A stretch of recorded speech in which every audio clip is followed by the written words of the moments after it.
Guys, welcome. This is a pre-talk with the author of Science of Attraction, Shane Smith. There's an event happening next Friday, Saturday. It's online. Shane's going to be unloading a great portion of his information and understanding of human mating behavior, the genetic code, as we call it, between men and women. It's going to unlock a lot of, really a lot of your own mistakes. You'll see where you've been fucking up because it'll feel true and you'll be like, man, I bitched out. But the good news is you need that awakening so that you don't do it again. And it's going to be in conjunction with Arash Dibazar. He'll be teaching, the infield portion. How do you apply this information? And it's really going to be eye-opening, mind expanding, and very spiritual. It'll probably be somewhat of a spiritual experience for you. And so here he is to talk about his event, and I'm here to coax that conversation along. Mr. Shane Smith. What's up, brother? Hey, brother. Thanks a lot. That was super awesome intro.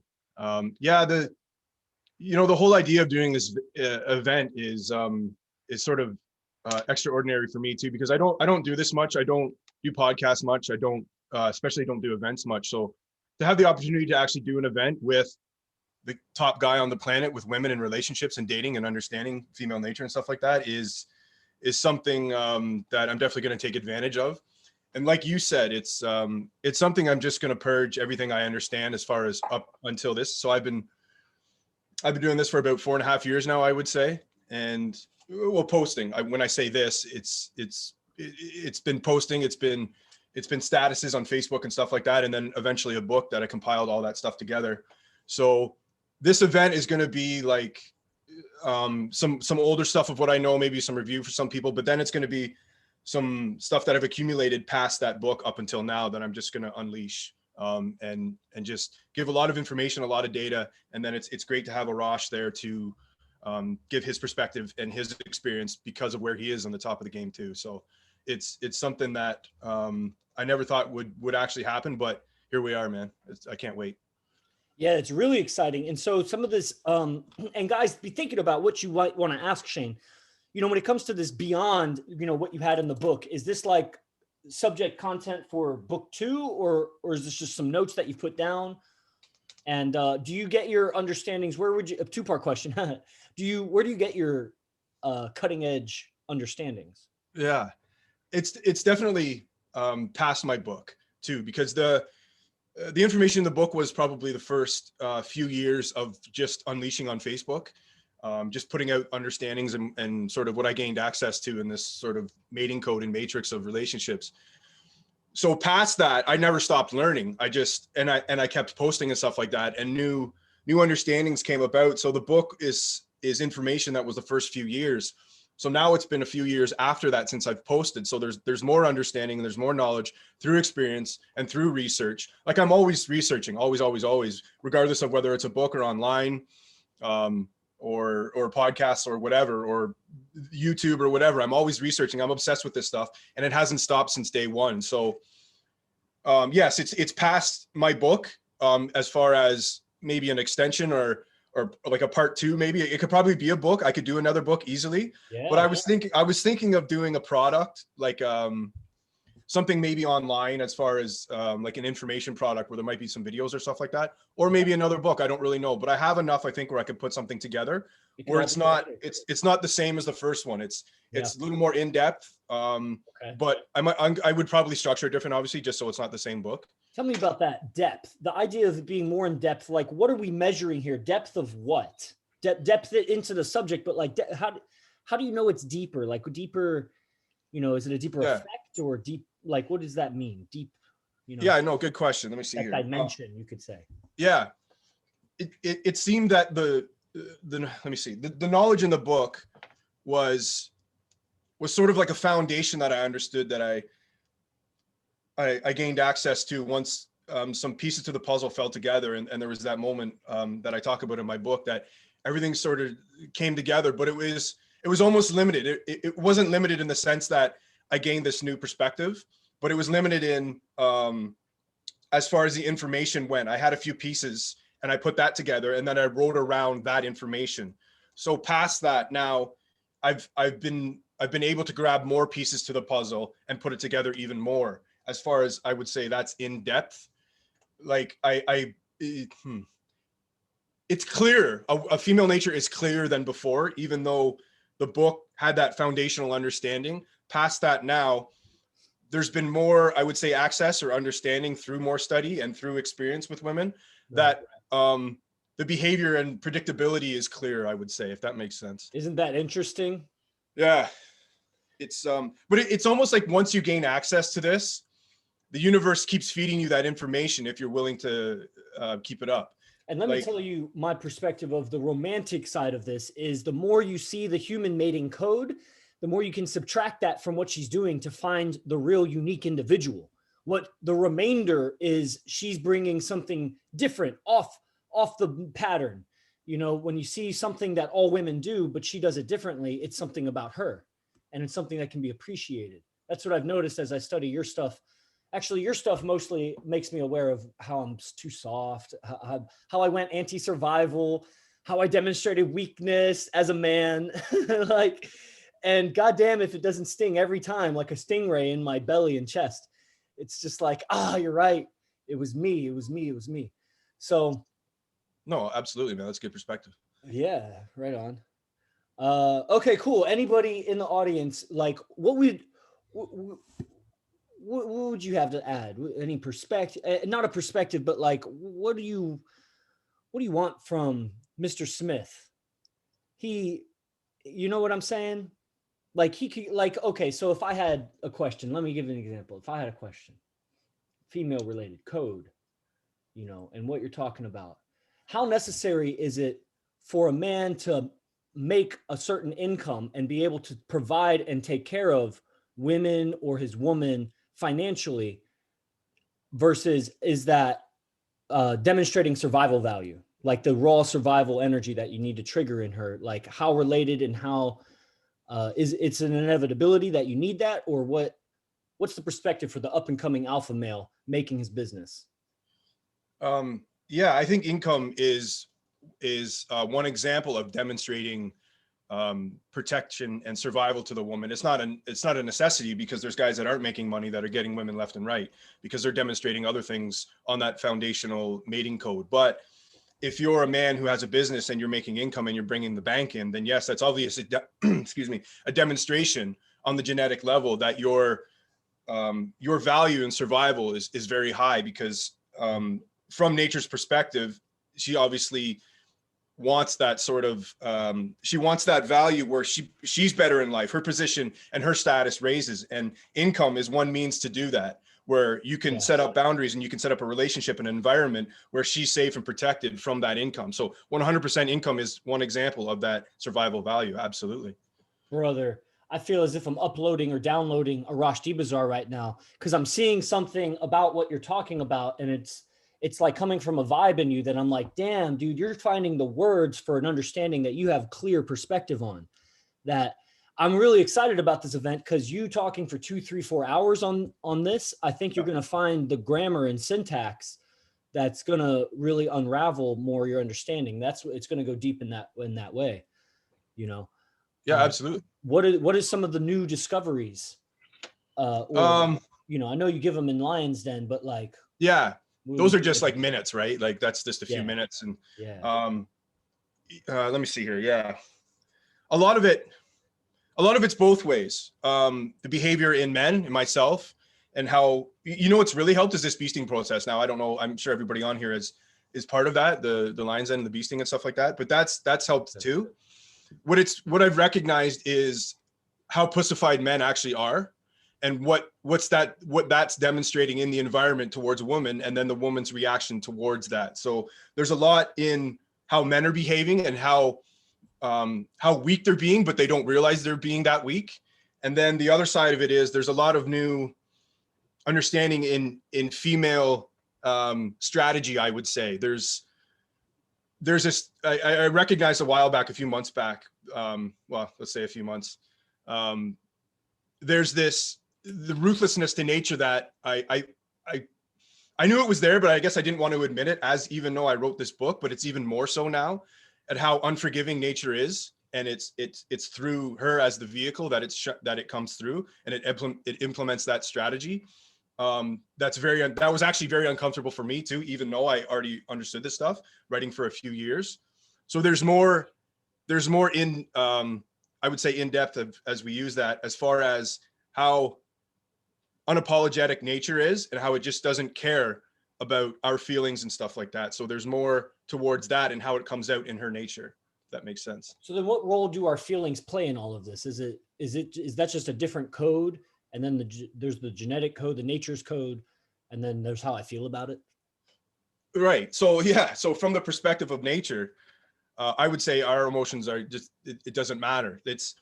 Fuck. It matters in the sense that it gauges that and it qualifies that. Like if we're being a pussy, our emotions are being, from that, there's certain emotions that are being demonstrated in the relationship. So obviously nature's going to gauge that and qualify that based on what's going on in the relationship. So yeah, the emotion, they do matter, but they don't give a shit in the end. Like nature wants its strategy and it's going to implement that end goal regardless of what happens, but it's going to take your emotions in account to where she is in perspective to those emotions and stuff like that. Well, man, what is nature's strategy then? What is its strategy? To maintain its existence. Yeah. So nature, I see it as nature's this self-serving system that just wants to maintain its existence. And it does that through the mating game. It does that through having two vehicles to copy each other. And through that, there's specific strategies that are being implemented in the man and in the woman. But it takes both of those to actually successfully perpetuate forward in that system of itself. It uses us as these vehicles, just like it uses every other animal in nature. Every living cell and all that kind of stuff are fragments of this system. But in the end, it's one massive system that's selfish and it wants to continue itself. And that's the main goal. So reproductive success, all this kind of shit, that's nature's agenda. And that's all it wants in the end. And it underneath all our bullshit and social agreements, that's being implemented regardless of whether we like it or not. Well, I have one more question. Yeah. But I didn't know it would go like this. I thought maybe other people might have some questions for you. But this idea, it seems like she's subject to her nature on cycles over and over, maybe 12 cycles a year. And, does she have much of a concept in her nature of, I would say like forestalling or, just like waiting for a higher value man if she were to wait some cycles longer? Or does she go with the best in her environment in the moment and just go from there to there to there as she can?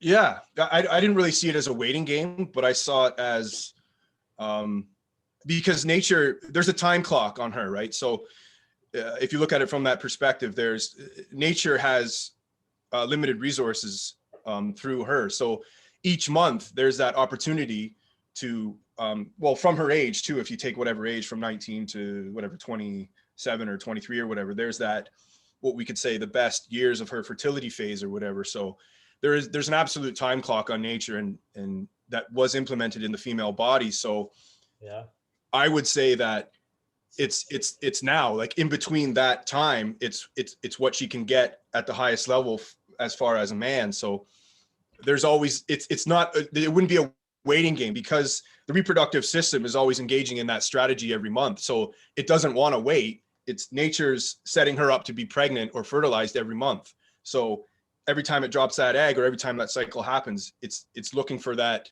that relationship or that value in the environment every month because of that cycle. I wouldn't say there's a waiting game, maybe consciously because of her experience, but that's shifted now. That's bypassed from nature. So now she might wait just because, like I said, because of her experience or she had a bad breakup or something or whatever, right? There's that disconnect, that spiritual aspect, that conscious aspect. But on the genetic level, the genes don't want to wait. Why would they?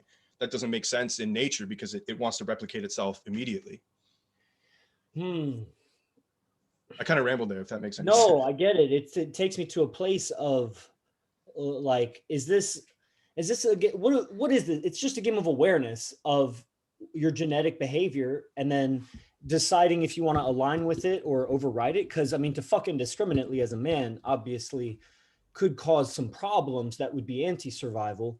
There needs to be some conscious judgment of where, to put it, given that you have choice. And same for her. So, when understanding this mating game, it's just a really profound subject that Yeah, it's to be talked about, I it suppose. is. Yeah. My agenda with it is really just awareness. Like, what, I don't know which direction to go with it, just somewhere I don't know. That's what I want. Like, Well, yeah, no, exactly. There are so many directions, brother, and it can be broken down into so many different ways. It can't just be sort of glazed over and then we're gonna get it. You know what I mean? Like you said, but the foundation, like if people have a foundation, like if there's data that they can get, little bits and pieces, and that it sticks with them, you can build on that. Like if, like men, you know for sure that you're not designed for one woman to mate with one woman. We already know this. We've talked about this in Lion's Den and stuff like that. So if you can take that truth and look at it on the biological level, that your reproductive system is set up for multiple women, if you go against that, you're going to suffer in some way for sure,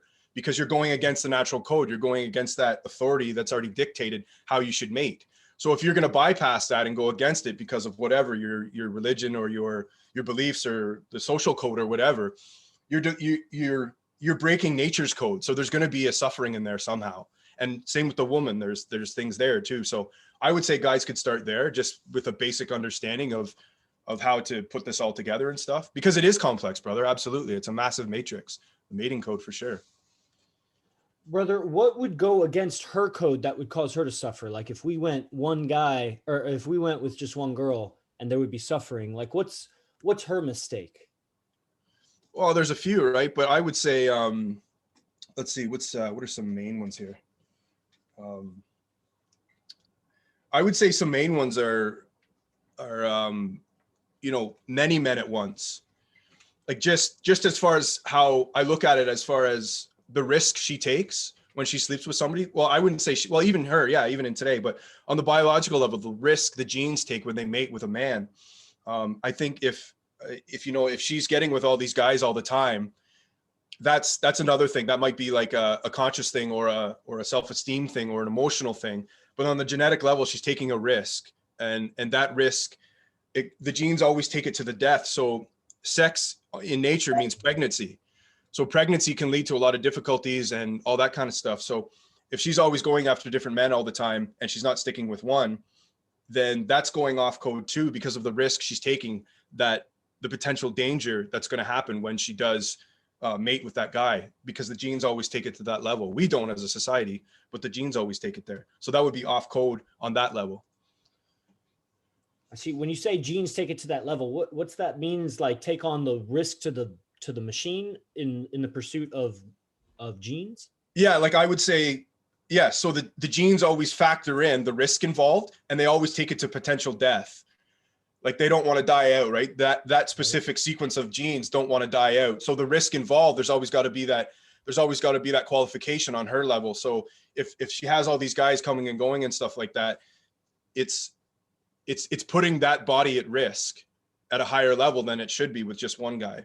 For sure. Is that They making don't even sense at need to all? be fucking her. They're just coming and going to her crib and in intimate quarters with her. I mean, she'll keep guys around that are friends that, if they're just unstable at one point or something like that. And, her subconscious mind is registering, how like a little girl might grow up and the mom has like 6 different guys over the course of her growing up. And she's like all confused on like a father figure. It's like a bunch of different guys.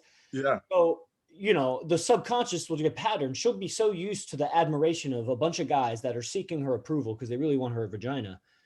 And, maybe she's dishing it out to 1 or 2, who knows, probably some other guy that's not all her friends, but still is just kind of friend. That's how she accumulates friends, really. She fucks a new guy over time and then just puts them in the bag over time. And then when she's 40, she has like 13 guy friends and she's just, man, done for. Now, then they all lose interest. She doesn't realize that's going to happen. She can't organize like a solar center because her star dies out sooner like that. She's designed to be a moon that keeps getting fueled. Absolutely, brother. Yeah.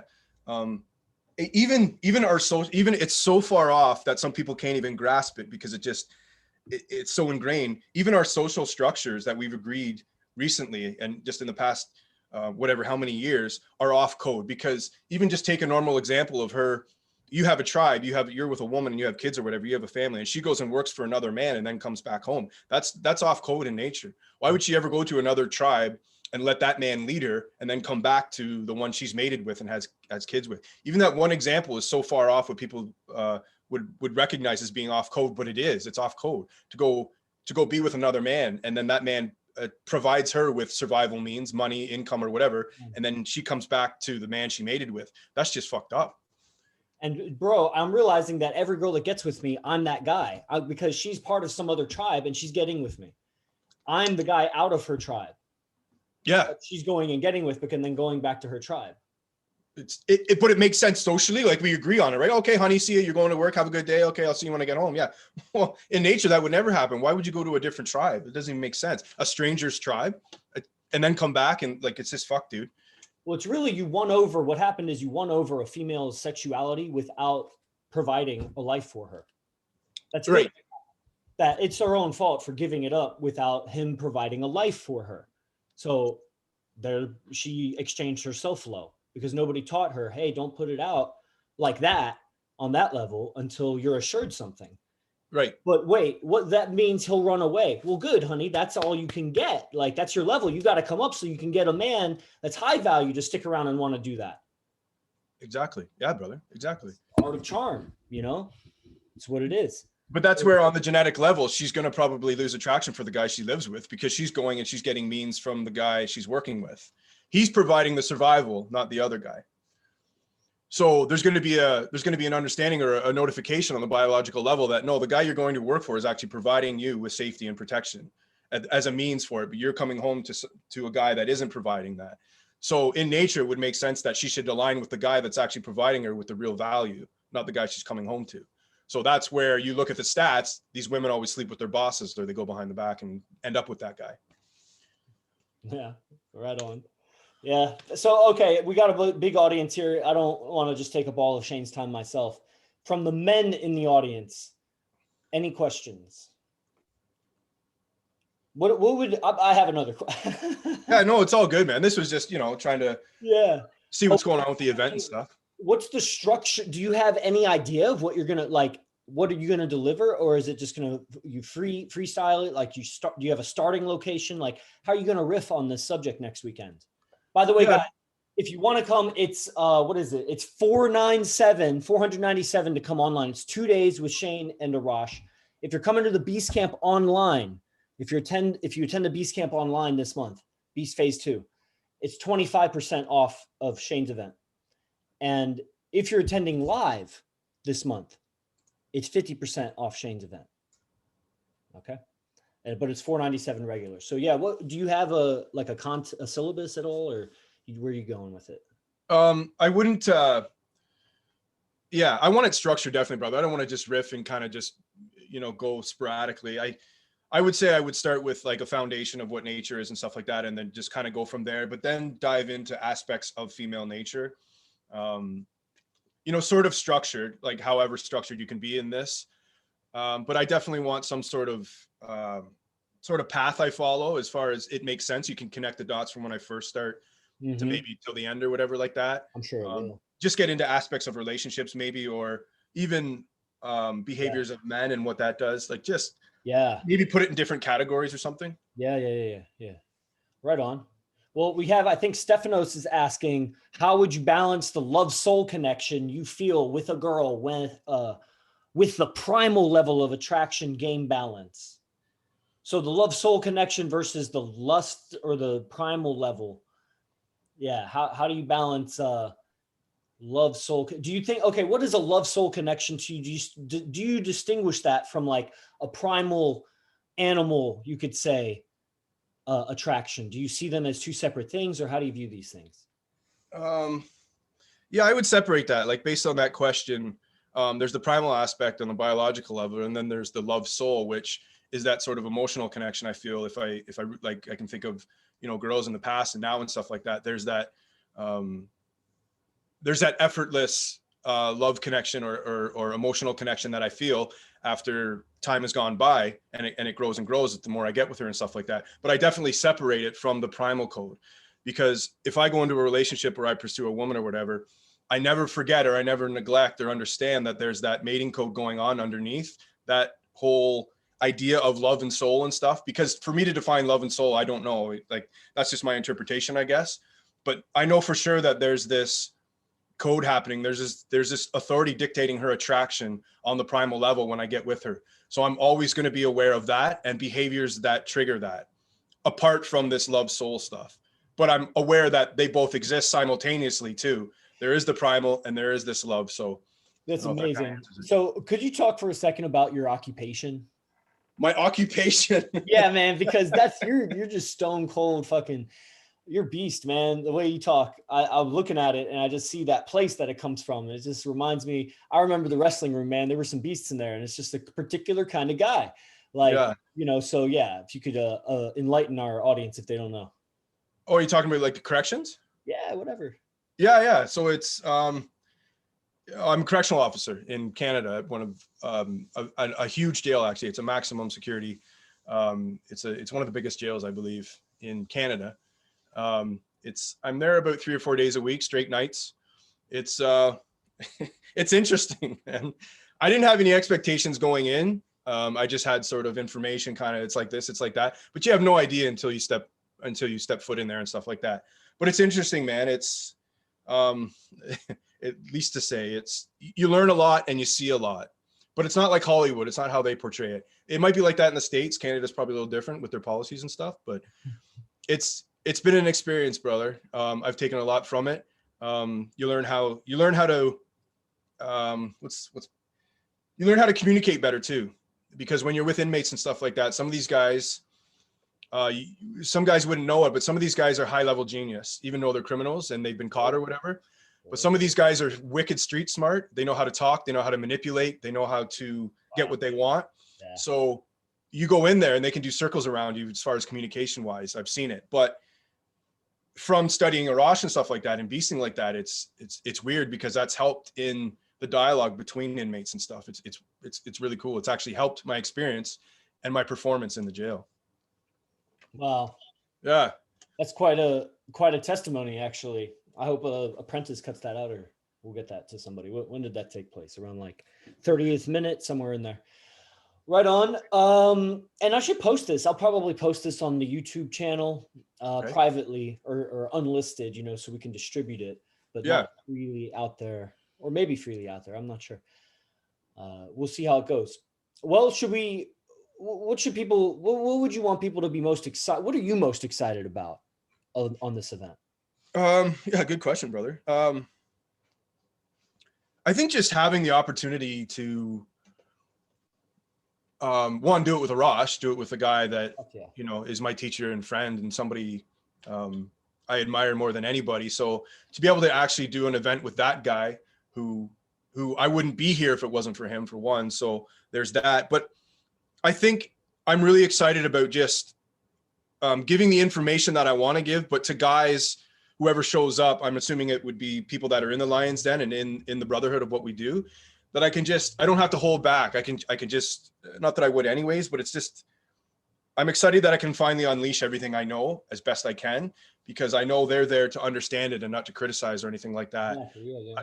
I can just purge whatever I know, and it's going on good ears. Exactly. And it'll bring a lot of order to the information and make room for new information. It'll align everything inside neurologically and psychologically to be, you know, to resonate with the information, and you'll gain deeper insight for sure. You'll make new connections. You'll fumble your words and find a new way of saying something that'll click, and, you know, you'll be mining for, you know, new information like that. Absolutely, man. It's great. And AZD will push you in that direction too, with his information and collaboration. And, you know, it's like a good musician playing with a great musician. You know, you get, you do better. Yeah. I'm really pumped on what he's going to bring too, because I mean, you don't want to go over the same thing. I mean, you kind of have to review some stuff. If you're going to talk about science of attraction, the genetic code and stuff like that, there's going to be some repeated information, but you know, I'm real pumped on what he would bring because of his understanding too, and how he's going to differ from maybe what I say and stuff. But I'll talk to him before and see what we're going to go over and how we'll separate it, and I guess how we'll structure it. And I know he just kind of goes on the wall on the flyer or whatever usually, and he just gets in that zone and talks. Yeah. But I might structure it a little different, maybe a little point form, and just so I have a bit of notes or something. But yeah, I'd imagine it would be two-hour segments on Friday and Saturday, so 8 hours total. maybe with a joint Q&A afterwards or something like that. Maybe you just work that in. So about an hour and a half of speaking and Q&A or whatever, cues along the way, whatever it is. That's a good way to put it, right? Cues along the way. Cues along the way. Or we'll see if AZD has a different input, but for now, that's what the structure of it would be. And of course, you'll have access to that stuff forever. And that maybe even throw in a digital copy of Science of Attraction or something like that. Oh no, absolutely. Yeah, there'll be something like that. I just hopefully it just opens up doors like it did for me. I know the experience won't be the same as far as how it opened up for me and what I gained, but if there's any doors that can open up for anybody and they can start making connections and then mirror it to their behavior and experience, it literally changes you, because you're never the same after, once you recognize this, because the code's always been there before you and it will be there after you. So you're just getting an understanding of what's already in front of you better than before, because a lot of these guys don't understand that, and they're going in with behaviors that were given to them by the social agreement and not the actual nature's code. So when you recognize this code, you're going to have to change your behavior. Well, you're not going to have to, but you're going to want to, because it's just better in the end. It's going to cause attraction, and it's going to cause everything. So as you're talking, I'm seeing the genetic code as an ocean current or a river current, and knowing how to swim it and not resisting it and not struggling in it, because, like you said, it's there when you start and it's going to be there after you end. And, not suffering through that and, understanding the mechanics of it. I mean, it's a pretty good analogy. It's learning how to swim instead of begrudging that you don't know how to swim and everybody else, is born with the way to, some people are naturally better swimmers. Yeah. Yeah. It's inescapable. This code is inescapable. It's running through your body because your body is being used by nature. So you can either jump on board and get in alignment with the code, or you can fight it, which most guys do. So like I said, it's absolutely inescapable. You're not gonna emotionally detach yourself from this program that's running in your body and running in her body. It literally dictates certain aspects of attraction and relationship and stuff like that. So so you're gonna want to understand it and get with it. For sure, man. You make me feel more and more like an alien, really, as you talk about it. Sometimes your grammar is just like, it points to the human experience as if we were aliens talking about it. Right. Well, we kind of are. Like when you're the whatever percentage that kind of detaches yourself from society and what's been normal and what's been agreed upon, I do feel like an alien when I know this shit, because everybody else is doing the opposite. They're going against nature's code. So I have no problem being an alien in this, and I like it. I'll stay one. Wow. Right on. Okay. Anybody have any interest? Who's coming? This Science of Attraction. It's next Friday and Saturday. Today's Saturday, so in 6 days.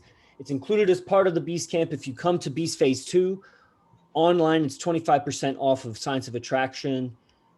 I mean, also, if you came to Tribal Council, you get some discounts. So the guys that were there. And if you're coming live to Phase 2, then it's 50% off Science Attraction. Otherwise, it's $497 doll hairs. Do you plan on writing any additional books on the code? Of course, that's inevitable. Really, as you push your knowledge with this event, probably a lot of writing is going to come out of it. There'll be like 2 new chapters all of a sudden. Right. Yeah. Like I said, even before the event, and I had an idea of a product I wanted to do, but I didn't know whether it was going to be in book form or like a downloadable form where there's information and maybe some diagrams and videos and stuff like that. Yeah. It's a little more interactive maybe, but I do like the book, you know what I mean? Like the idea of a book, but I think the product wise and the download wise, you can just, I don't know, I think you can probably make more just as far as pricing and stuff. Mm-hmm. But a lot of people just like a book in their hands. So maybe I could do both. I don't really know. I don't have specific plans, but I'm definitely going to do something. Again, yeah, I have a lot more information, so it's got to come down. It's got to come down in some form of writing or a product or something, for sure. Yeah, for sure. We're word is on the street here. There's a lot of work. I need to keep some things secret probably, but we're looking for a platform. We're making a platform or designing a platform or something like this for streaming, and somehow having you on weekly, I think, or every 7 days or so. That would be really cutting edge. Yeah, absolutely. Yeah, the IMC app, APP, Devin Kripe. Okay. All right, guys. Anything from the audience for Mr. Science of Attraction? Obviously, you can bring it up in Lion's Den as questions come to you. This was getting to know the author and what's coming up in the upcoming event. How do you think that these guys can prepare? What is the best way for? Is it just show up and listen and have their coffee and caffeine or whatever, or like what is it? Is it just like heartbreak that caused you to go down this thing, or what's the bent that what's the end of this? Is it just like ultimate awareness and recreating like Arash Dibazar's lifestyle in your own way for yourself, or where do you see your unique end going? I don't really see an end, brother. I just for them to prepare. I mean, if you have the book, maybe just skim over that. But if you're, depending on who's coming, if you're going through a breakup or you're going through some sort of emotional collapse or something that you've had with a girl, this might help you. It will, well, it not might, it will. Right. It just explains a lot. It clarifies a lot. It gives you a lot of recognition towards her behavior, where you fucked up, all that kind of stuff. It's just information, right? It's data. It's not really a how-to per se. It's just a lot of information that you're going to get, that if you take it and then apply it, or burn it into your memory, or burn it into your psychology or neurology, it's going to help you from that day forward, because you're not going to see the woman or relationships the same ever again. True. So is it just that you're like tapping into that heartbreak, vibe and accessing this information when you study and when you think, or are you just like continuously going through heartbreaks, or does that even matter when it comes to this information? That's what initiated my sort of obsession with research. I was going through a breakup, and I just said, fuck it, never again. I don't want to go through this. I knew I would go through breakups, but I'm not going to go through this level of pain and suffering ever again. This is just fucking retarded. I don't understand a woman the way I should. There's got to be some answers out there that can prepare me better for relationships next time through. So I said, fuck it. So I just yelled. I said, never again. And then I just started researching slowly and slowly and slowly. And then I got obsessed with it. And then there was a moment like that's in my book. It all came together, man. It smacked me. It just hit me like a truck. I just saw what nature was and how it uses everybody for its strategy and for its game. And then from there, I was able to connect pieces in relationships and stuff like that. So that's where it came from me. That's where the fire came from, was a breakup. And I think that's where a lot of guys are going to have to go in order for them to actually get this code. Because it might be information that's nice and they put it aside. But when they go through that burning hell of a breakup or heartbreak or whatever, it might mean more. They might want to access that information a little more than just randomly reading a book because it's good information. This saved my life. This information saved my life, as in moving forward with women, and what not to do and what to do and how to view relationships from that perspective, and then beyond that, and to addition to that. It's absolutely life-saving information if you can get it. Because like I said, it's inescapable, and it's running regardless whether you think it's fair or unfair. It's running through every cell. It's running through every organism in nature is going through this. We're not separate from that. You think other organisms in nature go through heartbreak? Yeah, good question, man. I don't know. I don't think it's a heartbreak as the level as we interpret it, but I think there's sort of there would be a painful experience as far as a separation in mating partners and families and children, but I don't think it lasts very long. I don't think they have this, we sit there for months and we can't go to work and we can't eat and they can't hunt and shit like that. I think it's a notification to get their ass back in the game and find another partner or hunter and all that kind of shit. I think it's that instinctual primal notification. Yeah. That's why the beasting helps move on. That's why. It does. Absolutely. So, Stefanos, if you want to unmute, brother, or type it out, I'll read it. Yeah, can you guys hear me at all? I'm in my phone, so yeah, amazing. So what just Shane said, and it's connected to the question I asked also on this call previously. So as you said, like heartbreaks are they motivated you to research this and move to the next level, and you said to yourself you're never going to experience them the same way again. That's right. And that's connected to my previous question. So even if you feel like that powerful connection, as some guys and myself included have asked Arash on lines and calls after we have been beasting for some time, and now we have met a girl that we really, really vibe with. Would you say that you approach all relationships now, firstly, like primarily from the genetic code, and only then do you like allow yourself to go that way, or do you like lead with heart but are still aware of the genetic code, if that makes sense? Yeah, I think I got that, brother. Let me just see here. Okay. Um, Would you allow your heart ever to go to lead you to a place where you're maybe not so safe from a genetic point, just like playing on the edge, if that makes sense? Like right. Okay. playing on Yeah. the edge, like Pete Kirkwood asked on us one of the calls recently. Yeah. Well, what I'll take from that, brother, is yes, I put myself out there again. When I said never again, it wasn't never again. I'm like, so never again, as in I'm gonna hesitate or put up this barrier so I don't get hurt again. I knew that was inevitable, because once you understand the code and once you understand female nature and stuff like that, there's gonna be heartbreak in a relationship. There's gonna be arguments. There's gonna be fights. There's gonna be emotional pain and stuff like that. It wasn't a factor of trying to prevent that, because I knew that was going to happen regardless. But every time afterwards, I approached it differently because I saw the woman differently. I didn't see her as I did before, because I saw her through the lens of ignorance and social agreement and all the miseducation that we had. So past that, I now view her through female nature and the code and understand the mating game and stuff like that. But I still pursue it the same, as vulnerable and open-hearted as I did before. I have no problems doing that. I'm just doing it smarter and wiser, because I understand what my behavior is going to trigger in her if I fuck up and all that kind of stuff, right? So it's more of a roadmap, a better roadmap that was given to me that I can pursue women. Where before I didn't have a fucking clue what I was doing. I didn't really have a clue. I had no understanding of what was going on. I crossed my fingers and hope for the best. That's not a great strategy. But now I understand her nature and mine. I can pursue it better. I can have a strategy going through and recognize bad behavior and good behavior and all that kind of shit, brother. So yes, I'm open to pain. That's going to happen. It's already happened before. It's going to happen again. But I'm just smarter going into the game. Yeah, that makes so much sense. Thank you very much. Yeah, brother. Yeah, you're welcome. Right on, right on. Anybody else while we got him here? It's 3:53 here, PM. About to go take a quick ride. What's up? What's Yo, up? DC, it's DC. Yo, Yogi, Shane, everybody. Yeah, How's it going? what's up? Cool. So I got in a big fight with my girl last night, and Nice. it's beautiful. Yes.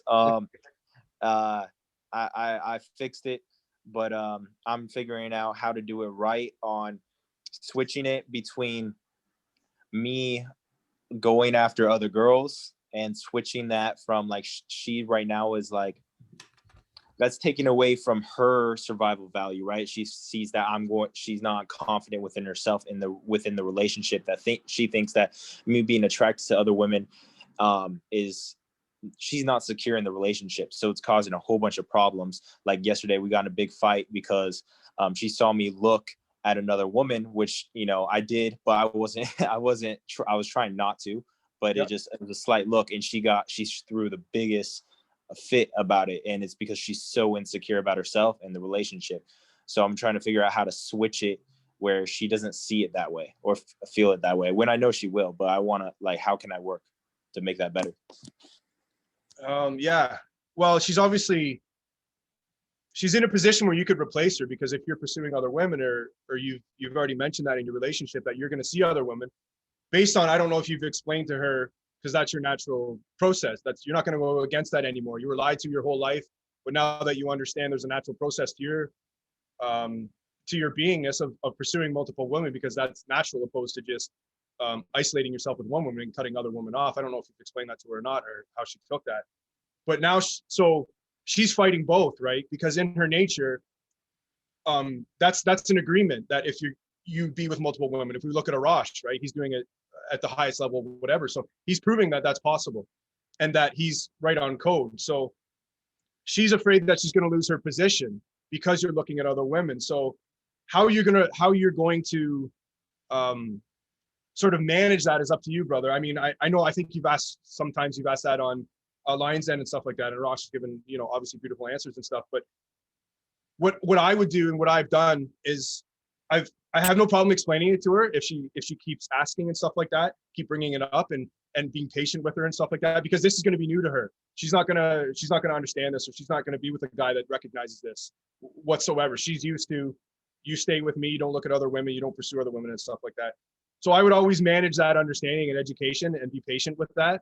But also you have to recognize that she's going to try and prevent you from doing that because the fear is so high and she's afraid of losing her position. So you have to put your foot down too, brother. You might come to the, I understand, because you brought this up, like I said, in the past, you might lose her, man, because she's not used to it, but you didn't actually lose her. Because if you stick to the code and you manage this and you understand what's going on and you're pursuing women and you're explaining it to her while maintaining her and not pushing her out, but that's where your values come in, and her exchange and her investment. If she's just complaining and whining and stuff like that, then yeah, there's other girls that won't do that, that will have another girlfriend and stuff like that. You can explain that to her. If she wants to be that girl or that number one girl or whatever, the investment or whatever sort of ranking you are and stuff like that, you're going to have to put your foot down and put those boundaries up too, brother, because you can't just give in to her whining and complaining, because that's testing you also, don't forget. That's a shit test on your level too. She's going to try and manipulate you and get you weaker and all that kind of stuff. So all that factors in, brother. And then it just depends on how you want to manage that, whether how many times you put your foot down and you finally say, enough is enough. Look, I told you this is going to happen. If you don't agree with it, there's the door. If you want to stay, these are the conditions. We can talk about it. That's no problem. But if you're going to complain about it and you're going to do this and you're going to do all that kind of stuff, then there's the door, and I'm going to go over here and do this. So there's a few things you can do. Is this making sense at all, brother?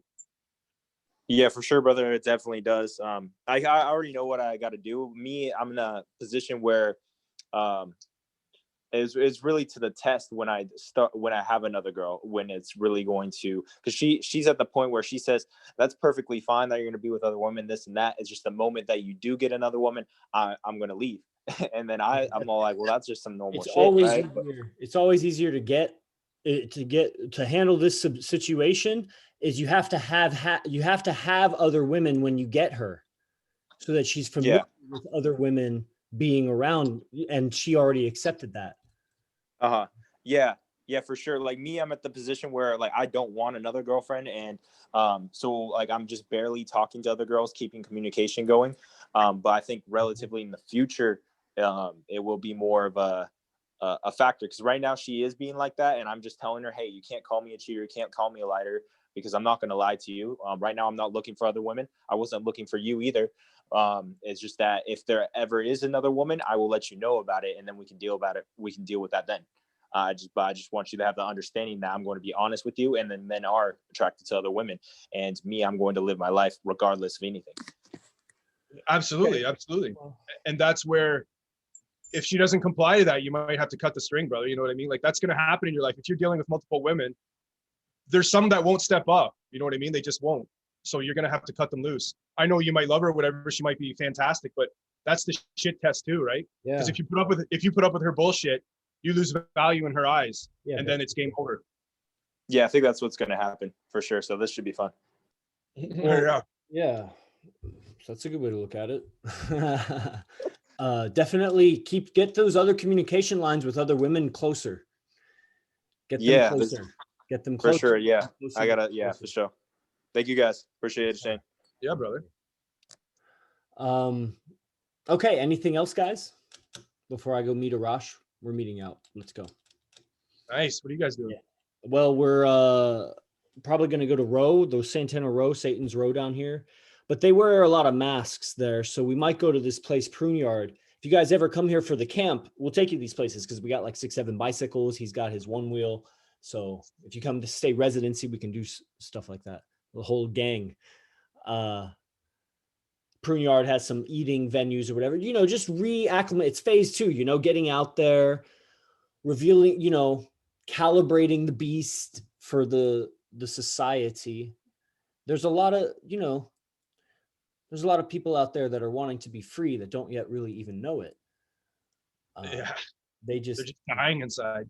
Yeah, man, they're just lost. They're just, their destiny is foretold by just, their lack of awareness. But there's some greatness there too, because everybody has something. I think most people do. So, you know, Well, during this time, sorry, go ahead, bro. no, sorry, just saying, mixing it up. What's up, brother? I was gonna say during this time, um, if if you pay attention, there's women that are dying. They're literally screaming behind their fake smiles. Like if you Yeah. go into, like, I recognize a lot if you go into like whatever Walmart's and stuff, the shit that's open and stuff like that. Yeah. They're screaming. They're just dying for that beast to just take control. And because what's happened is a lot of the guys have been pussified through this process, through COVID. The guys they live with and their husbands and their boyfriends. Truly, And stuff I mean, like it's become a unigender. yeah, well, that's it, right? It's It's an opportunity. It's an advantage. Like what we've been doing and stuff, like the beasting man. and recognizing. We're so fucking far ahead of the curve. If this ever comes out or whatever, we don't wear masks anymore. Every woman is for the taking, brother. That's for sure. And there's is there any sense of taboo or maybe sense of concealment you give to this information at all? Or is it just you calibrate it for the audience, you let it freely go, or do you withhold it? Do you find yourself withholding it sometimes because it just taps something too deep that would like, startle somebody or shock? Yeah. Yeah, that's yeah, I do, man. I hold back sometimes. Just yeah. Well, I mean, anybody in where I am, this isn't a normal conversation to have as far as normal. It just is who I know and stuff Regular. like that. So it's not usual or man. There's difficult to find a word for this. Not accepted. Frequent. Yeah, it's not frequent enough. Yeah.